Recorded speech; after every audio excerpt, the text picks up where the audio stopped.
welcome to the Laughing Monkey Music Show. Tiva and Neil Fallon from Clutch. How are you? I'm well. How are you? I'm doing good. I'm doing good. So you're actually on a break right now, but then this is a pickup for the tour because like the album's been out for like almost like 2 years now. So is it like where are you at with the tour and the album and stuff? Well, this last tour we did, we were playing Blast Tyrant in its entirety. Right. And in hindsight, I don't think we did a very good job of kind of promoting that or letting people know that was happening. So we're going to do it again for a little bit, just like four more shows in kind of the mid-Atlantic, in New York and Baltimore, the area, because it was the anniversary of the record. Mhm. And then we're going to take a considerable amount of time off, pretty much until April. And then we're going to kind of do the same thing with the self-titled record because that'll be the anniversary for that. And we were given the rights to re-release that on vinyl properly. Congratulations. Thank you. And That's like a then, birthday for an artist nowadays. That's like the best gift ever. yeah, I mean, we don't own it. We don't own that record outright, but it's getting Right. closer. And in the spaces in between, we're writing the new record. It's hard to kind of do that when you're constantly touring. You would think it'd be easy to write on the road, but at this point, that's kind of the last thing I want to do. Well, it's interesting because sometimes over the years you've done interviews where you're like, all right, we're on a bus and we're recording on the bus this time we're touring, or then you've done somewhere like like you've always encapsulate like what the recording process is for each album. Like it's almost you guys are like almost a different way. So at this point for you, it's like Sure, there might be some ideas that come out, and the thing is with being in a band, it's a hive mind. It'd be one thing if you were the only person you had to answer to, and you understood what kind of mood you were in. Like, I'm in a sour mood, I don't want to write music, or I'm in a great mood and right. I could bang out five songs. But when you're dealing with personalities, particularly personalities that have been with each other for 30 years, you kind of have to wait for the stars to align. And we don't want to just put out a record for the sake of putting out a record. We want to put out an awesome record. And if that Yeah. takes longer than, let's say, usual, then so be it. Well, I mean, there's no need to rush anymore. And I think the fact that you guys are still the same four members, like literally insane. I mean, I can't even think of many bands now anymore that have all the original members this long. There's a few out there, and it kind of gets whittled down. Bands. We're very fortunate. I think that it's a mixture of hard work and luck. Dedication and luck. I know plenty of bands that had lots of dedication but bad luck. Some of it self-inflicted, so others not. And I think with every passing year, I get more and more grateful for having done this for a life. This is what I will have done at this point. It's not what I'm going to do before my next gig. This is it. Right. Do you think that happened? Like I know you talked about the change of like realizing musician for life type of thing. Do you think that changed a lot when you also became your own label? Like, because it became more of a, did it change like a little more business minded also? Oh, I think absolutely. Um, I think a lot of artists tend to have an adversarial relationship with their label. Uh, sure, when you sign a record label deal, oh, it's great. Break open the champagne, it's going to be awesome. Right. Usually, it's not. One of the late great Jack Flanagan, our former manager, his sage advice was the first question you should ask yourself before you sign a contract is how do I get out of this contract?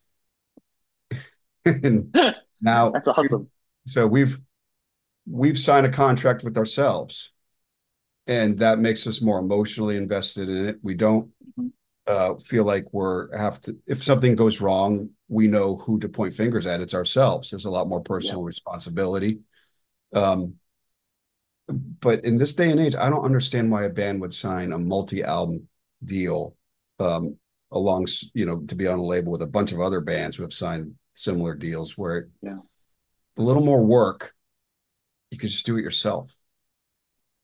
Well, I agree. Well, nowadays, and they're also wanting a startup. I would just go for recordings like when I learned, like in the '90s, like the deals and everything in the radio, the whole business. It was just learning right back then. It was a nightmare. So even signing any deal you had to because there really wasn't much besides being an independent artist. But once you got past the like Napster and stuff and everything, and you were able to become your own like latch was it key business, you start up. Once you could own your own music and start doing that just a little bit, you hit 100 people, you'll make more business with your own profit, the 100 than you would maybe 1,000 or 5,000 by, Oh, by by owning your own stuff. So I mean, I guess maybe people don't believe enough themselves to be responsible enough, or they don't believe in themselves. They need somebody to tell them. I don't know. And then as an artist to give up your songwriting, it just already feels like a nightmare. You know, it feels like a no yeah, brainer. And now it's everything is they want you to have before they'll sign you. You know what I mean? They want your Instagram numbers. They want you to have everything. You're like, if I have all this, why would I want to sign with anybody? yeah. It's the middleman is it's it's redundant. It really is. And um, when you hear bands sign, 360 deals or something obscene like that, it's almost as if they want it's this idea of having a patron, like it's the Renaissance, where some rich, the Medici's, really love your Yeah, music, so they're gonna say, "Hey, crash at our place for a couple of yeah, years and some stuff." That's not what a record label's after. They're no, they're they're not really after the arts. Um, they're after the that, profit, which is understandable. They're a business, and so are we. Um, but we've arrived at the conclusion that it's better to sell the right amount of records to the right people, maybe gain a little bit more over time, instead of saying, you know what, if this record, we got to have at least 3 radio singles, and then we're going to shove it down their throats and we're going to tour our asses off. And we're going to be huge. That's a pretty primitive and obsolete mindset, I think. I think it's the future to do the way you guys are doing it now. I see more bands leading that way or trying to change that way. When I talk to younger bands, I'm like, you need to just do it yourself at this point. There is no reason why you can't Mm. just do it yourself. You're gonna do better, you know. And if you don't, It's it's kind on of wild. you. Like I live outside of DC, and there's a Fillmore uh, Live Nation venue down the street. And 9 times out of 10, I'll see what's on the marquee, and I'll be with my teenage son, and I say, "Who is that?" And he'll just kind of roll his eyes. He goes, "Oh, they're a TikToker." And Yeah, there'll be 4 or 5 primo tour buses out front for, you know, an artist who has, a laptop. And I might dislike the music, and I might be an old man yelling at a cloud about it, but it's kind of DIY.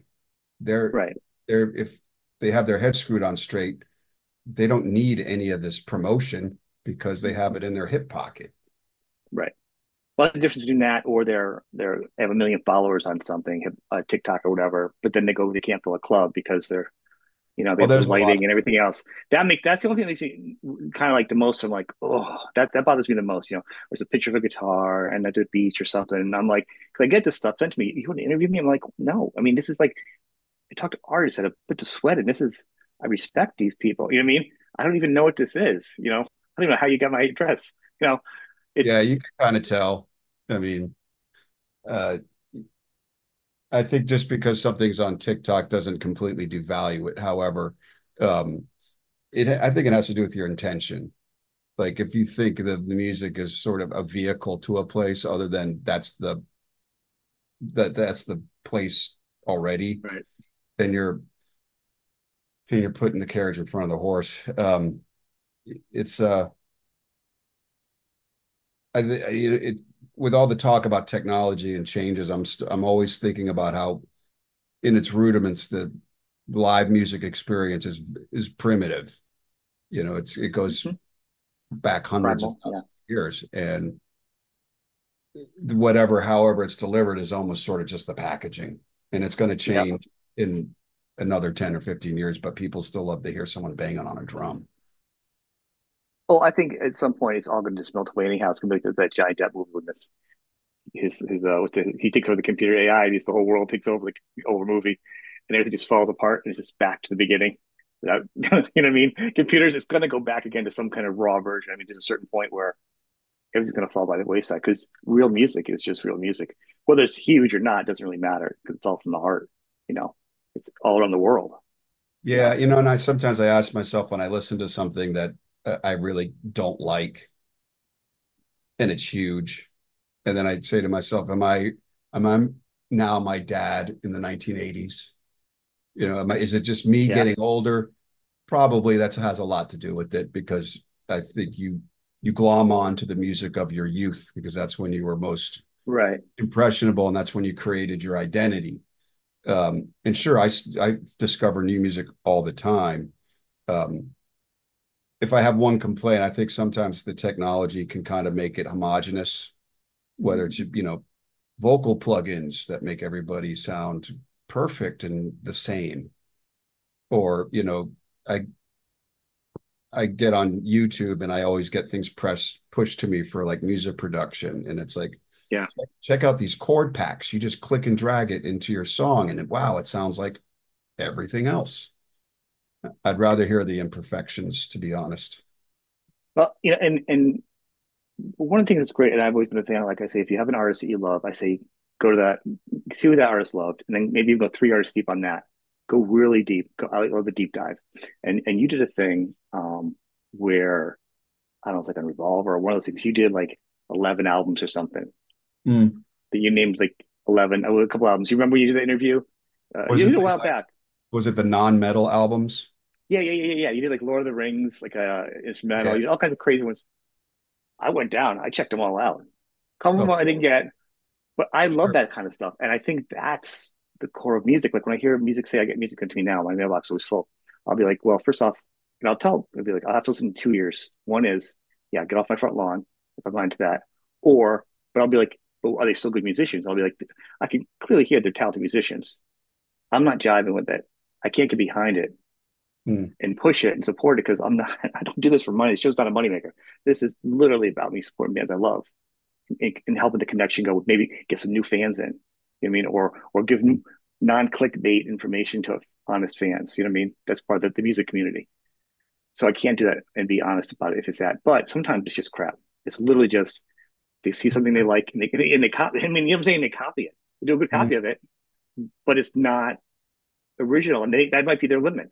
You know, but like with the band, or like a lot of bands I listen to, it's very very much to the earth and your albums each album's felt you guys are all friends. I mean the fact you guys have stayed together, there's no rock star moments, there's no one's got a book out on overdosing on heroin and remembering the entire thing or movies on Netflix. I'm not going to mention advance, or doing anything. You guys just going out, you know playing your music, and that's it. you know and you're Yeah. fan friendly, and that's pretty awesome. It's As a Thank you you. know It's fun. I mean, at the end of the day, it's still God, who was it who was saying it, this I forget one of sort of a classic rocker that you you kind of almost live in a state of arrested development to a degree that mhm. you're doing the same thing you did when you were 17 and hopefully you've learned something along the way, but it's not to oversimplify, but it's just it's fun. And Yeah. the thrill of getting on stage and seeing someone sing along with lyrics that I wrote right here, Hmm. uh, maybe years prior, uh, and they're in a foreign country, maybe they don't even speak the language, but they've learned this song. Yep. That's amazing. And Yeah. be able to participate in the creative arts Hmm. as a career is a pretty rare and awesome thing. And it's a conversation between the fans and any artist, hopefully, instead of just a one-way street. Well, with a band like you, it is, and you guys carry on a tradition like a lot of bands from the '80s and rock bands, but those bands carry on through the '70s. That same tradition where it really is a fan, into the fans, or fans of music. Um, like one of the things you've done, I know you like with lyrics. I love your lyrics because they're kind of like sometimes they're science fiction, sometimes they're history, sometimes they're a little of everything. There's a right turn in them. It's always a lot to sit down and really think about them. And but the fact that I know you've taken time and done things like you'll use just the syllables to fit in a song. Like I know you've Yeah. done that in the past with right. But if you think back down a country, talk about what you just said. So the effort you put in the syllables of doing that, somebody's learning that now, and it's helping them learn a song that you did. Just and you're like, I just need syllables, and now like 20 years later in Brazil, someone's using that to help them learn your song. It's kind of crazy, you know. Yeah, it's an amazing thing to also know that that'll happen when you're dead and gone. Yeah. Um, it's not that, I'm feeling my mortality or anything like that, but it's Except when you're well, in tour, right? Get out of the bump. I did about 2 hours ago when I rolled out of bed, but Yeah. uh, the it's it's sort of a, and I don't want to sound too academic, too mystical or anything, but I kind of feel like I think I've used this term before, like a human sacrament. Like that's what makes us human. And Yeah. when the arts is probably the deepest part of us that differentiates us from anything else on this planet, because art is language. And, just touring and doing a show, sometimes I'll meet somebody that I've never met before and says, this song or this album got me through a really bad time. You know, That's that gonna be the best. that's the best because, whatever you help someone through that time that you didn't know. And then hopefully now that they're out on the other side of it, they can go on and do positive things Mm-hmm. and they can recognize that that was a bad time and perhaps do the same thing for someone else or continue doing creative things. They don't even have to be an artist, just continue living their life as best they can. That's a pretty powerful blessing. It is. And I was gonna say. I mean, and I'm sure even just if someone's having a bad day, they'll hear something like is it when you're singing about a lobster recipe, or something, it makes somebody smile. Or it's the tongue in cheek and the power, and it just gets them out of that moment. You know what I mean? That's incredible to change the direction of somebody's feeling every day. It's That's I'm glad to hear that. I mean, our music is, we play with a lot of heavy metal bands and hard rock right. bands. A lot of those bands play really straight. Like take, and John Paul plays with a huge swing. And Yeah. swing lends itself more towards a party and a sense of humor, Yeah. um, and dancing, for lack of a better word. I'm not saying that headbanging isn't dancing, but um, to be like serious and Hmm. we have those kind of songs, Right. Right. Right. Like you but saying. I wouldn't want to do that all the time because um, it's you kind of paint yourself into an emotional corner, so to Yeah. speak. Well, I think if you stuck, that's not your personality to be a performer doing that kind of music, and that's not your personality. It's definitely very limiting, you know. Because there's times for those bands. I listen to certain bands. I'm in a certain mood, you know. Sure. But like someone like you or like Zappa or something, I don't really have to be in any mood because the music's going to just kind of take me there, you know. There's no. Speaking of Zappa, um, I was just thinking about this when it's something else you said. Um, Captain Beefheart's Trout Mask replica I was thinking that the same thing. that Zappa produced. Have you Mhm. ever been able to listen to that album from beginning to end? Um, I will, and I'm gonna I preface ask this. people this question.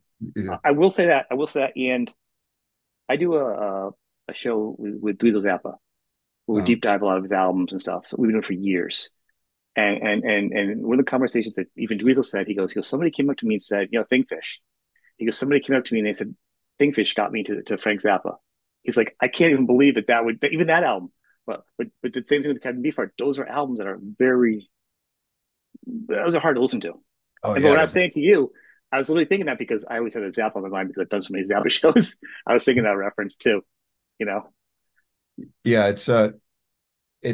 It's one of those things where I can appreciate the musicianship, but I don't think I'm ever going to be in the mood for that because I think no, the only people that were in the mood for that were in the room when they were recording, or maybe maybe, not. Maybe it was maybe. I mean, one I, of them.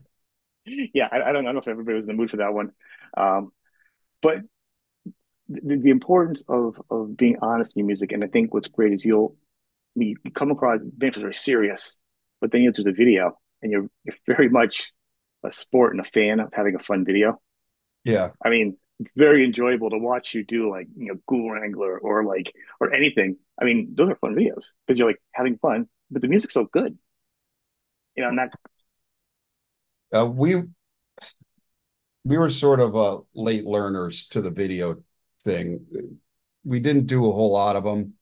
We did some of them in the 90s, and it was, kind of hit and miss. We would freeze in front of the camera. We're not actors. We don't really ham it I don't know. up. You say that you're getting pretty good though at some of these little situational things. I don't know. Well, You do the a serious, lot of that has you're to getting do there. with um, Dave and Allie from My Good Eye Productions, who have done a number of videos, and we have a relationship with them that makes us comfortable. Okay. For some reason, Dave, and when he writes a script for a video, the band always ends up assaulting me in some capacity. So I don't know what that's about, but they seem to enjoy it. Um, it's like, I wouldn't go too far. yeah, it's. I To think unravel that. sometimes heavy metal takes itself too damn seriously. Right. It's good to be able to laugh at yourself. Did they Um, start? Is that why we have the widescreen videos now? Did they start like around Willie Nelson or back then? Which is weird. You had a video for that now. I love the song. It's one of my favorite songs by you guys. But to have a video for it, like what 4 or 5 years ago, as opposed to you know back in the day, you to have a know, real video for it. yeah, that well, we had re-recorded the song, so that was Right. a new version, and then we said we could put out a video for it because back at the original, we weren't even signed to a label, didn't have the means to hardly even record it, let alone make a video. Right. Um, and the I think it's kind of, I mean, doing creative stuff, you always want to do something new, fresh, and not look back. But I think there's some value in looking back because you can see where you are and maybe how you got there. And there's no rules in this game that says you can't mess with it. You can't re-record your own material or make a video. Well, why We're not? making a video for a very old song. I'm not going to say it right now, um, but it seems counterintuitive.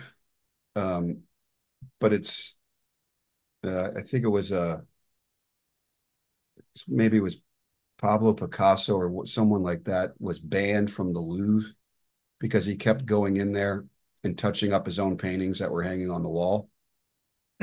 And I just think that's badass. I mean, he's the only one who's there to say it's done. Right. Um, once you put it in a frame, is it dead? Uh, I hope not. Well, that's like almost like you record an album and you can't walk away from it. Like when do you put it down and be like, oh, I've done too much for it. I'm entering, you know, Chinese democracy. It's always the easiest thing that everyone's aware of the album. It's not a dig towards the end of the album, but everyone's aware that the pressure and you couldn't get away from it. You know what I mean? Whatever the internal external pressures are, when do you stop? When do you have the enough? You know what I mean? Yeah. As an artist, that's always the cutoff. Now, going what you're doing and revisiting, once it's done, then you take a breath, you go back. There's no rules about that. But do you have a It's stop point? also it's the same four dudes, but we said in a lot of ways, I think we sound like a different band. I know my voice has changed considerably. I think I've become somewhat of a better singer. Um, we've all become better players. And sometimes when I hear old recordings, I wince. I'm like, oh man, I could do such a better job at that now. But I also got to admit, it's like, well, that's what people heard first, and that's what they liked. So you don't want Yeah. to pull the rug out from underneath them. So I don't think there's any right or wrong answer. It's just it's a bit of a dance. Well, but I think I always touch on the production, the time period, how you're being produced, what's recording, with the sound. There's a lot going on. It changes it. I mean, your voice is as strong. I don't know how you keep your voice as strong at this point. Like you just can do like an hour and a half. You never hear a croaking, creaking. Like Well, seriously, that was man. because you saw us early on in the tour. By the end of that tour, I was having some real issues where my voice would just kind of seize up. And I Okay. think it was just from being overworked. And, that, and I'm going to go to an ear, nose, throat guy actually next week just to make sure everything's in working order. But I'm pretty sure it's, you get, when you're 21 years old, you don't think about things like acid reflux. And Tell me about it. yeah, so and yeah, no problem. I'll have half a pizza and a Go to bunch of bed, not die.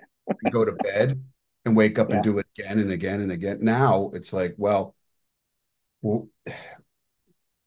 eating properly on the road, getting rest, your body is not as forgiving at 54 than it was at 24. right. This musicians are no exception. It's a physical thing. You have to, I do have a tendency. I know I have a tendency to sing too hard. I get too excited. You can Um, see it in your face, and you sing, you always sing a powerful voice all the time, and you talk, and you're very good with the fans. You're very good with doing interviews, so that's still using your voice all day.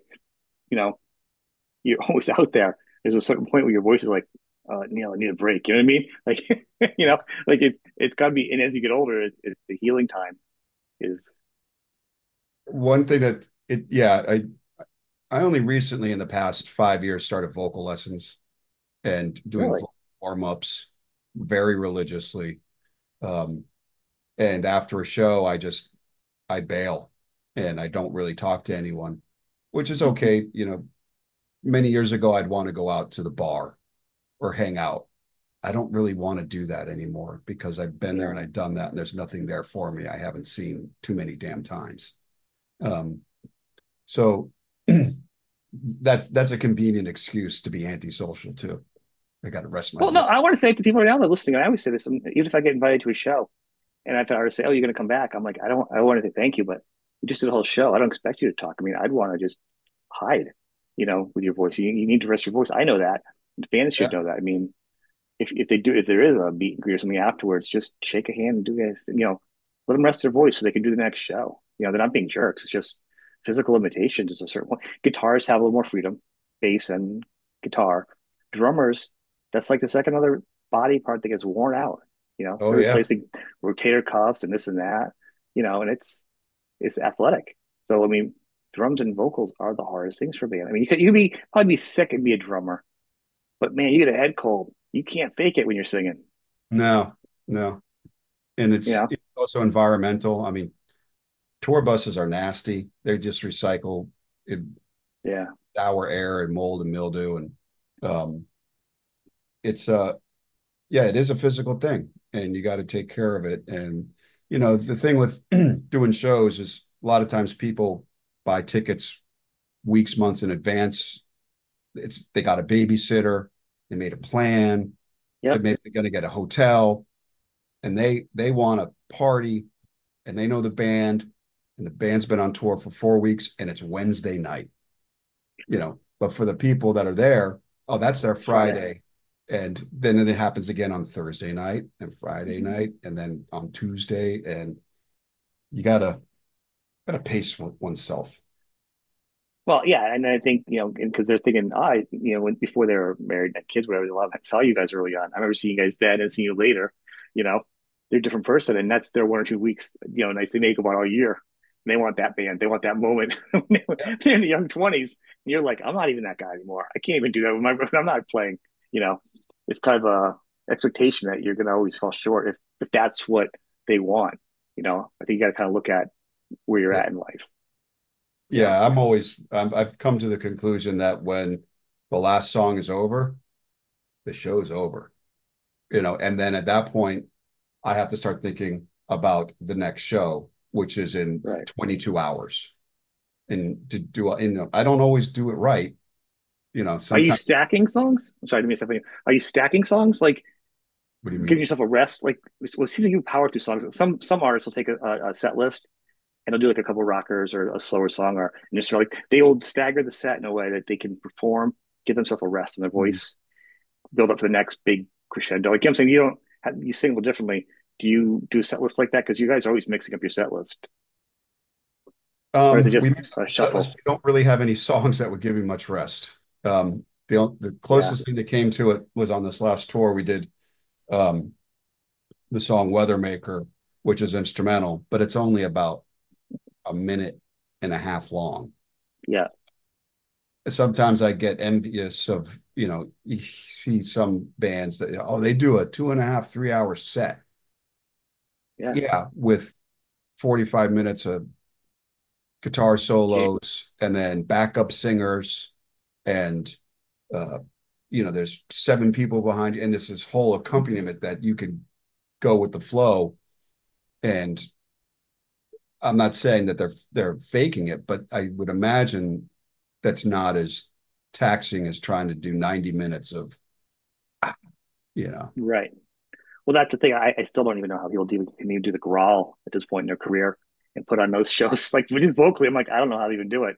You know, Yeah, uh, it's a I don't know either. but it is. But one of the questions I always had, and this is, it goes back to the last album, the two videos that you did for that last album, and I don't know, maybe you guys said something that you did in your hand. You always had that power origami thing in it. What is the connection of that little power piece? Oh, okay. Well, the song originally um uh is it's an homage to Blade Runner, Okay, yeah, I see that. and it's sunrise on Slaughter Beach, Mhm. with uh, the song Slaughter Beach references horseshoe crabs. And Allie, one of the producers, I believe, went online and got some paper and learned how to make an origami horseshoe crab. So that's what that is. And Okay, uh, there's a um, there's a couple references here and there to do Android's Dream of Electric Sheep or slash Blade Runner because I'm a big yeah, fan. Philip, yeah, It's not a concept album per se. It's just sort of like little, it's peppered here and there with those kind of things. because that's also, and it's also in Red Alert too, right? What's at the end of that one? Also, you have another in the hand, in your hand, and isn't it on Red Alert too? Another origami thing Oh at the end of yeah. that. I thought there's a Um, tie-in between the two. 'Cause I know it's the same producers. I know. yeah. I might be conflating the two. I mean, I don't watch our own videos. Well, no, um, at the end of the other one is I don't even know if that's the origami, but it's like it opens. I don't know if it's a shell or something, and it kind of some kind of mystical thing at the end comes out. It yeah. feels like that is very similar to the at the end of that one. I don't know if there's like a tie-in, like a loose concept. I'm trying to remember if we did. God. Yeah, it is a loose You know, like who concept. the hell is that interviewer? It's throwing me off. Make me look down Yeah. my own music. Jerk.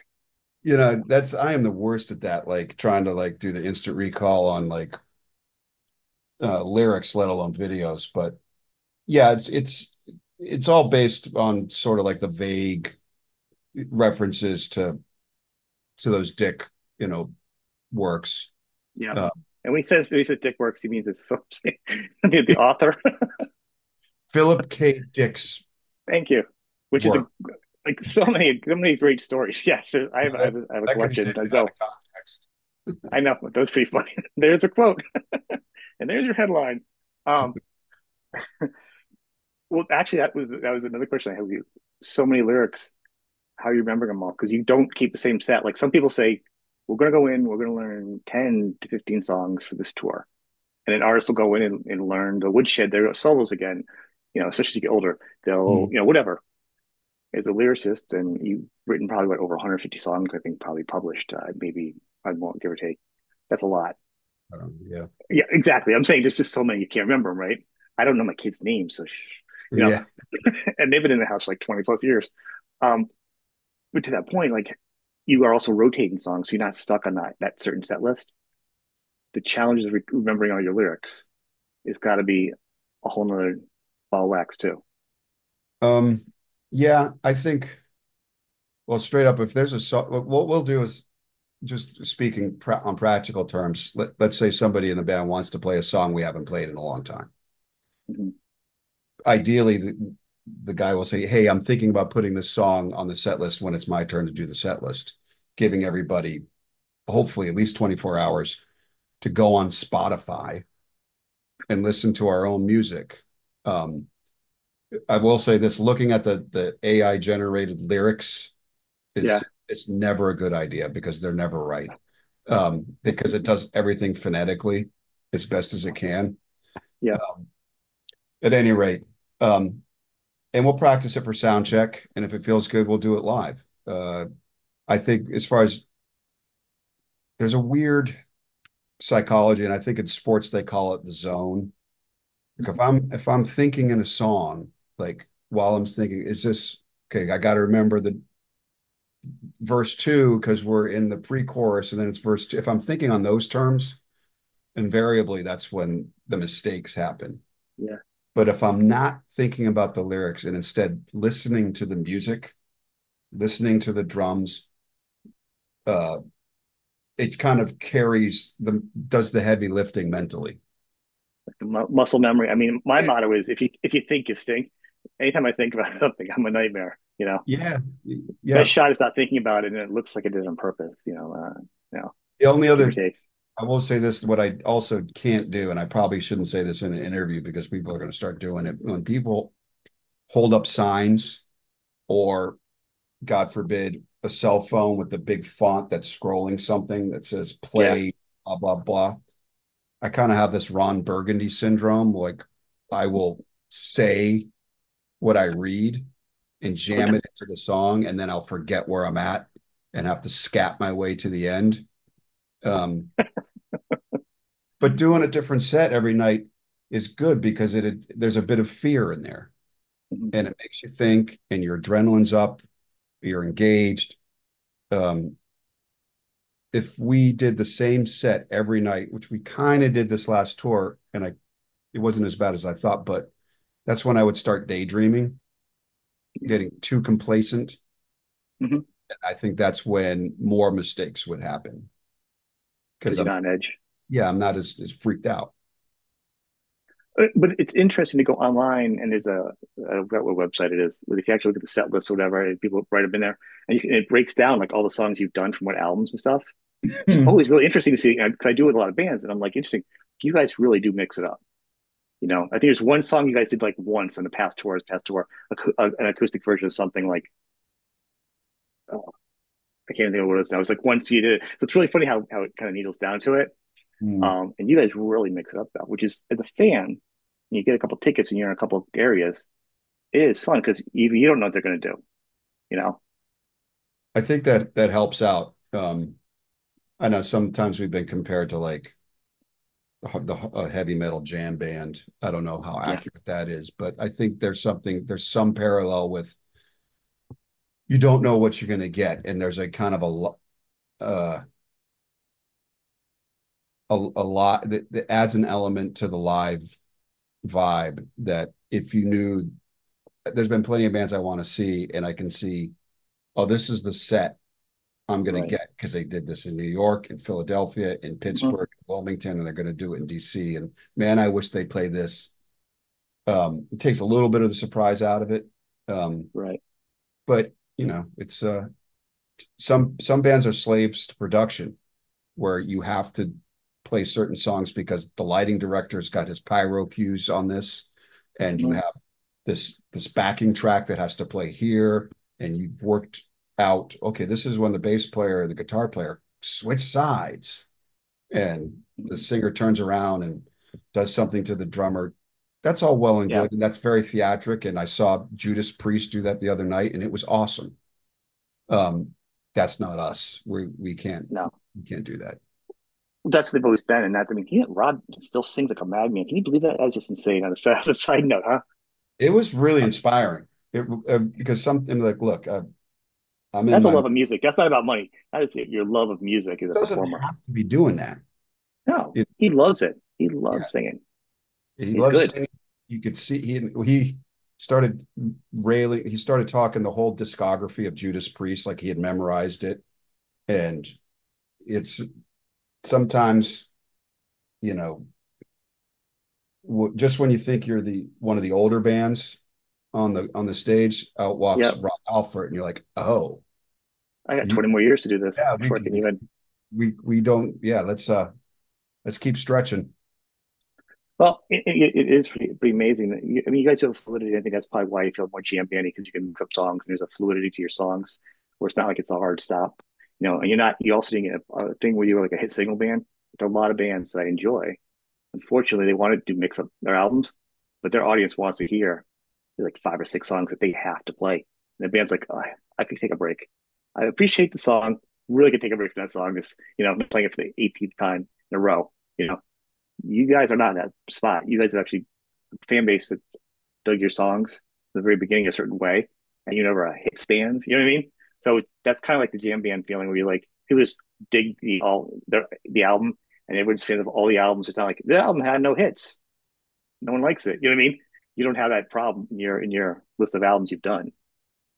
I've said this before in interviews. I think sometimes having a smash hit is the worst thing that could happen for the long-term career of a band. Hmm. By that I mean just put the financial aside. Let's not even pretend money's involved. But if that's all you've known for, and let's say you enjoyed success and the bar got set high that one summer when you wanted to play that song every Yep. night at the festival, and 10,000 people lost their minds. And then every summer there was less and less people. You're still playing the song. It's a bitter pill to swallow to Right. downsize your operation. Um, we've done that in degrees, being signed to labels and then getting dropped and signed and dropped and getting in the van and whatnot. But um, I could see how playing just that one song would drive you crazy. Then again, I've seen if I saw a band I that really really loved and they didn't play that song, I might be bummed. So I do understand both sides. Right. Um, it's fortunate that people like a number of our songs, not just Right. a handful. Electric Worry maybe can be considered somewhat of a hit for this band, and we played it every night for decades, and we stopped playing it thinking it was going to Yeah. be some train like get a lot of Yeah. blowback. People didn't. No one said anything. Really. I mean, there might be one or two. To Uh, me, it's a special song. I'll tell you why. Because I had two songs when as a dad, I could play in the car when my kids were little. They would do yeah, "Billy Was the Mountain" by Frank Zappa. You know, really long, long, long song. They memorized all the parts that they didn't understand. Clean sure. lyrics. You know, I'm dad. I'm not gonna get in trouble with mom, right? And Electric Worry, Vamonos, Vamonos. It was a fun song for them. So it does work with the songs I could play that the kids really loved, Yeah, which is kind of funny. I appreciate that, and it's you getting them while their brains are impressionable. So Yeah, you my kids don't. I like a lot think of different stuff. you don't want to. I mean, not you, but I wouldn't want to play something so much that you became resentful Right. or just like, God, I hate this Yeah. song. Yeah. Um, Well, that's the whole thing. I appreciate you not even playing the song. And I love a band doing what they want to do. You play for you. You do. But you get so successful. You're Metallica. You're Foo Fighters for your audiences. And you have literally greatest hits albums. You're looking at almost like a second greatest hits album. And then you have to play all the songs. And then you still want to play a new album because you're still a creating artist. You're doing mm, 3 night shows on a rotating set list, a couple hours each, just so everybody gets what they want. You know what I mean? That's mhm. also another weird thing to get into as a band. I saw last year we saw Peter Gabriel um, at the local arena, and he was playing pretty much just his latest album. Really? Oh, And he, yeah, and he did some of the hits, um, by some, I mean, just a handful, but it was mostly that album. And it's clear hardly anyone knew any of this material. But having said that, it, I respect sort of like, okay, he's still this art oh, school weirdo who mhm. wants to do this production and play his music. And it was nice. It was almost like not even knowing who Peter Gabriel was. It was like Okay. studying uh the watching Tony Levin play instead of just singing along, bobbing your head. I mean, which eventually we did to some of the hits. And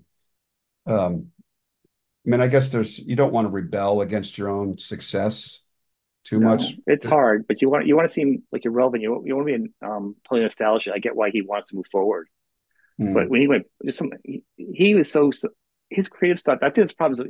To me, ours is so creative. Like back then, we're still almost like nowadays. It's still outlandish.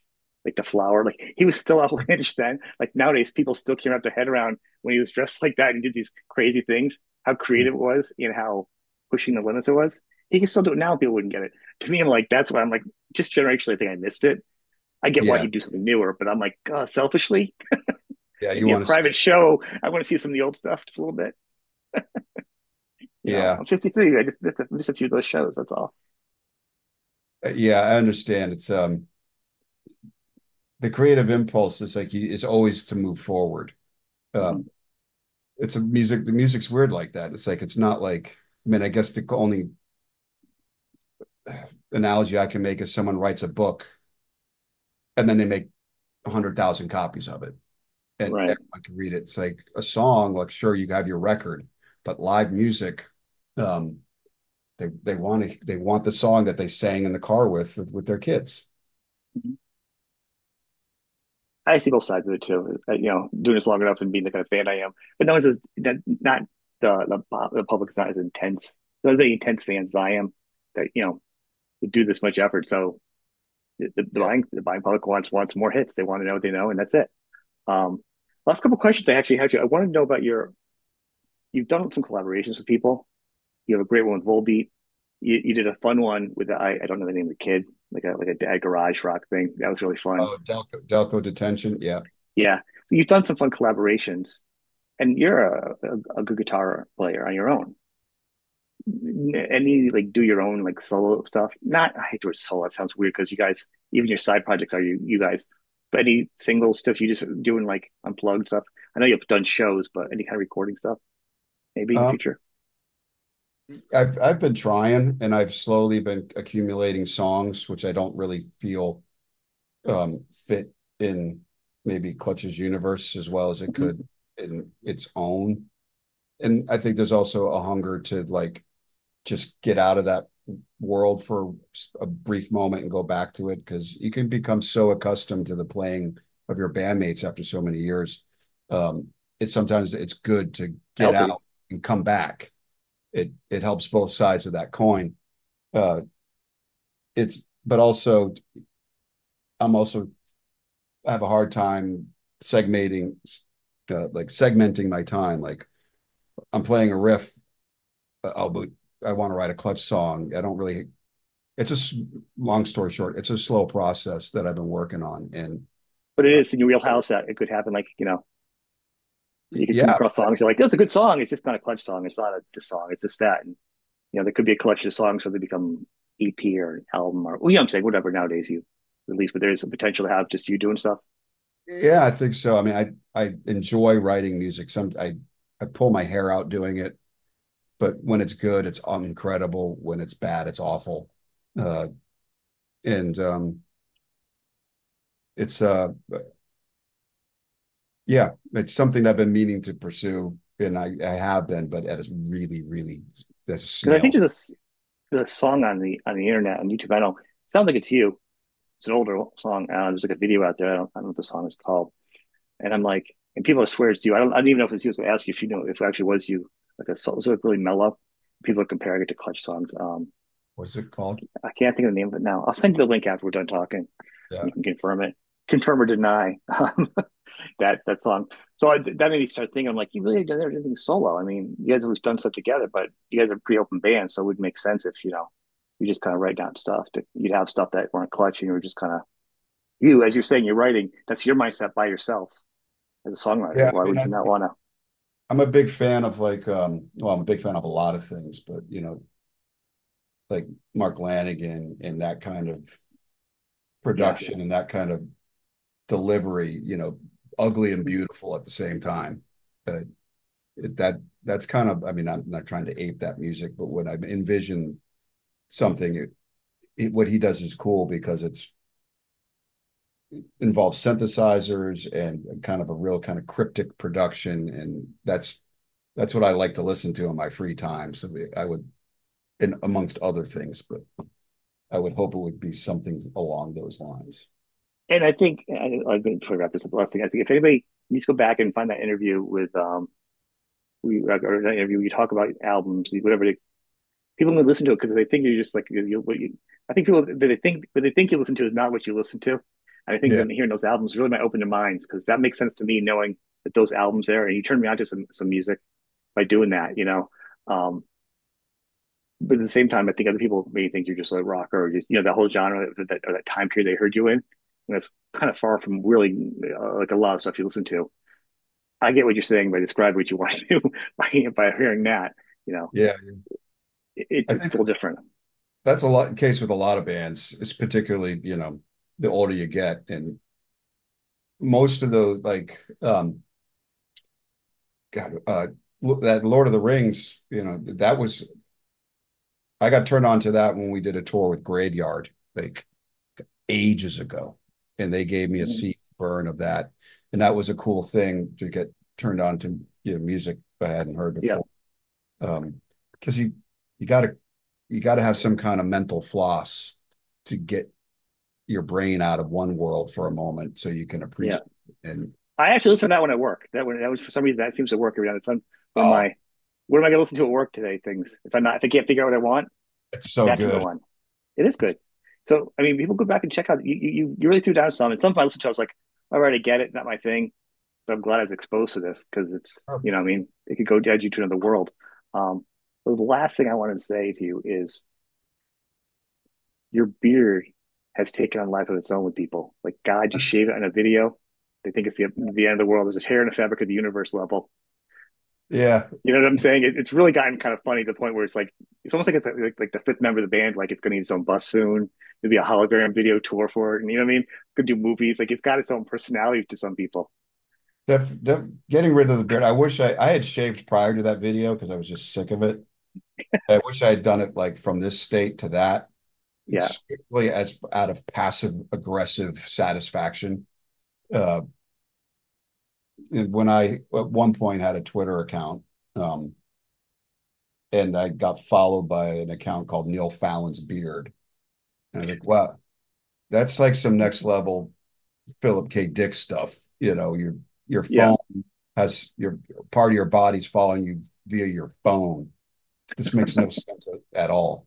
Um, it's I kind of hate it to be honest, Well, but no, because it is funny. I mean, I was a joke. I was going to make a website of Kenny Rogers' beards, all his facial hair, because it was yeah, such an iconic thing. Where so me making fun of that, I never did. It was just me making fun of the idea. So seeing you go through this made me think about that. I'm like it's Tom. It's like the Tom Selleck syndrome.